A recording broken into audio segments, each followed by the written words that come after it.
Sério grande conflito. Predito o destino do mundo. Depois da destruição do templo, a cidade inteira logo caiu nas mãos dos romanos. Os chefes dos judeus abandonaram as torres inexpugnáveis, e Tito as achou desertas. Contemplou-as com espanto e declarou que Deus lhes havia entregue em suas mãos, pois engenho algum, ainda que poderoso, poderia ter prevalecido contra aquelas estupendas ameias. Tanto a cidade como o templo foram arrasados, até aos fundamentos. E o terreno em que se erguia a casa sagrada foi lavrado como um campo. Jeremias capítulo 26 verso 18. No cerco e morticínio que se seguiram, pereceram mais de 1 milhão de pessoas. Os sobreviventes foram levados como escravos, como tais vendidos, arrastados a Roma para brilhantar a vitória do vencedor, lançados às feras nos anfiteatros, ou dispersos por toda a terra como vagabundos sem lar. Os judeus haviam forjado seus próprios grilhões. Eles mesmos encheram a taça da vingança. Na destruição completa que lhes sobreveio como nação, e em todas as desgraças que os acompanharam depois de dispersos, não estavam senão recolhendo a colheita que suas próprias mãos semearam. Diz o profeta, para tua perda, ó Israel. Te rebelaste contra mim, pelos teus pecados tens caído. Oséias capítulo 13 verso 9 e capítulo 14 verso 1. Seus sofrimentos são muitas vezes representados como sendo o castigo a eles infligido por decreto direto da parte de Deus. É assim que o grande enganador procura esconder sua própria obra. Pela obstinada rejeição do amor e misericórdia divina, os judeus fizeram com que a proteção de Deus fosse deles retirada. E permitiu-se a Satanás dirigi-los segundo a sua vontade. As horríveis crueldades executadas na destruição de Jerusalém são uma demonstração do poder vingador de Satanás sobre os que se rendem ao seu controle.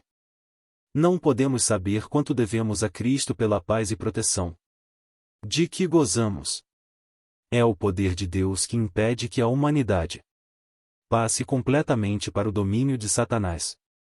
Os desobedientes e ingratos têm grande motivo de gratidão pela misericórdia e longanimidade de Deus, que contém o cruel e pernicioso poder do maligno. Quando, porém, os homens passam os limites da clemência divina, a restrição é removida. Deus não fica em relação ao pecador como executor da sentença contra a transgressão, mas deixa entregues a si mesmos os que rejeitam sua misericórdia, para colherem aquilo que semearam. Cada raio de luz rejeitado, cada advertência desprezada ou desatendida, cada paixão contemporizada, cada transgressão da lei de Deus, é uma semente lançada, a qual produz infalível colheita. O Espírito de Deus, persistentemente resistido, é afinal retirado do pecador, e então poder algum permanece para dominar as más paixões da alma. E nenhuma proteção contra a maldade e inimizade de Satanás. A destruição de Jerusalém constitui tremenda e solene advertência a todos os que estão tratando levianamente com os oferecimentos da graça divina e resistindo aos rogos da misericórdia de Deus. Jamais foi dado um testemunho mais decisivo do ódio ao pecado por parte de Deus, e do castigo certo que recairá sobre o culpado. A profecia do Salvador relativa aos juízos que deveriam cair sobre Jerusalém há de ter outro cumprimento, do qual aquela terrível desolação não foi senão tênue sombra.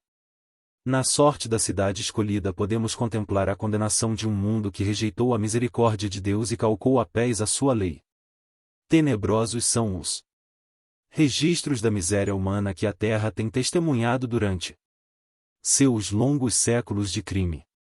Ao contemplá-los confrange-se o coração e o espírito desfalece. Terríveis têm sido os resultados da rejeição da autoridade do céu. Entretanto, cena ainda mais tenebrosa se apresenta nas revelações do futuro. Os registros do passado.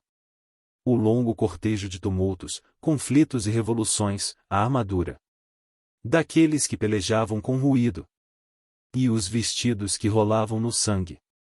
Isaías capítulo 9 verso 5 que são em contraste com os terrores daquele dia em que o Espírito de Deus será totalmente retirado dos ímpios, não mais contendo a explosão das paixões humanas e ira satânica. O mundo contemplará então, como nunca dantes, os resultados do governo de Satanás. E vi outro anjo voar pelo meio do céu e tinha o Evangelho eterno, para o proclamar aos que habitam sobre a terra e a toda nação, tribo, língua e povo. Apocalipse capítulo 14 verso 6.